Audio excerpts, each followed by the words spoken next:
Hello and welcome to Brave Little Buckaroo. I'm Tamsin and this is my special Vlogmas series, How I Do Stuff, where each day I'm sharing a tip, technique or tutorial for how I do stuff.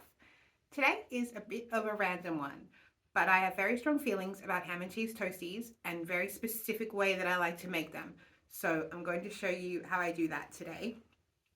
About a million years ago, I used to live in California, and for some of the time that I lived there, I worked at a Coco's bakery restaurant.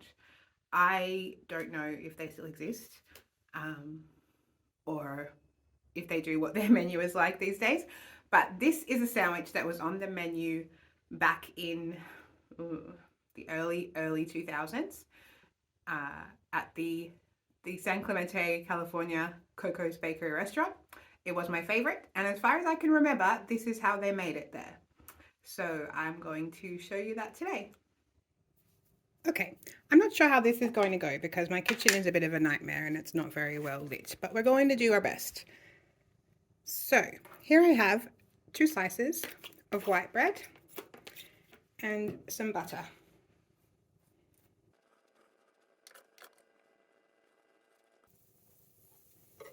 Okay, generous with the butter. And here we have some good old Kraft grated Parmesan. Now, if you're making sandwiches for a lot of people, you could sprinkle the Parmesan onto a plate and then dip the bread in it. But because I am only making it for myself, I just sprinkle the cheese onto the bread.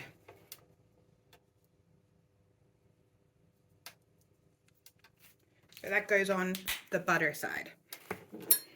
And then with my knife, I just sort of smush it into the butter.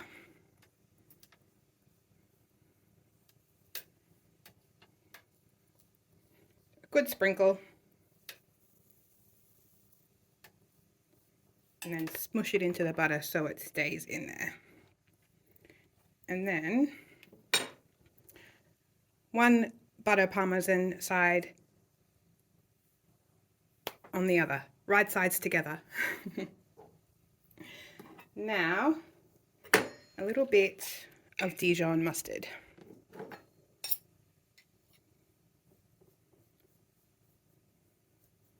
You can probably use any type of mustard you like here. I like Dijon, and I don't like heaps of it, just a thin layer of mustard. And then 1 slice of cheese. I am using pre-sliced cheese, but it's not plastic. It's real cheese, but it's pre-sliced. And I like that for the consistency of the thickness. And it's vintage cheddar cheese, but I'm sure you can use any kind of cheese you like as well. And now ham. I like champagne or deli. And rather than just putting slices onto the bread, I don't know, this is probably just a weird me thing, but I like to rip pieces off the slices and kind of layer them and pile them up a bit so that you get like jaggedy little piles of ham in your sandwich. I don't know, I call it fluffing the ham is what we're doing here. And then 2nd slice of cheese, that's to glue your bread together. Now I'm just going to wash my hands because they're all hammy. Okay, meanwhile, our toaster machine has been heating up, and that's hot now. So you lift off 1 slice of bread with your ham and cheese on it, and then it's got the butter and cheese side on the bottom, and that goes onto the flat plate of your toasty maker. Then put the other one on top and close it up. And I let it cook on that side for a while. And then because I've got a weird toasty maker that is a little bit uneven, I'll come back and turn it around in a few minutes. Okay, that's been cooking for a few minutes. It's getting nice and brown, but it's a little bit uneven. So I'm going to turn it around and cook it some more.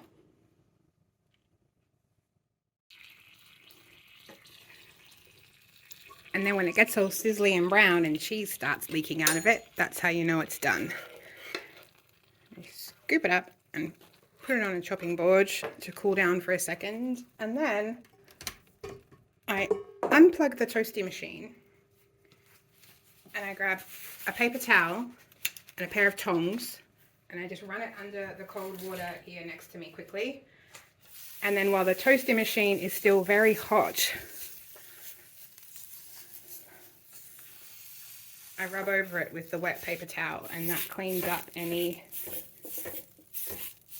spills or mess or butter or cheese or anything that's on the toasty machine.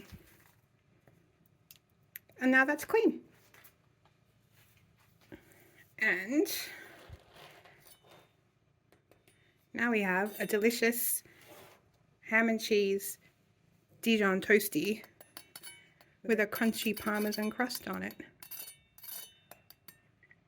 And that is the best ham and cheese toastie.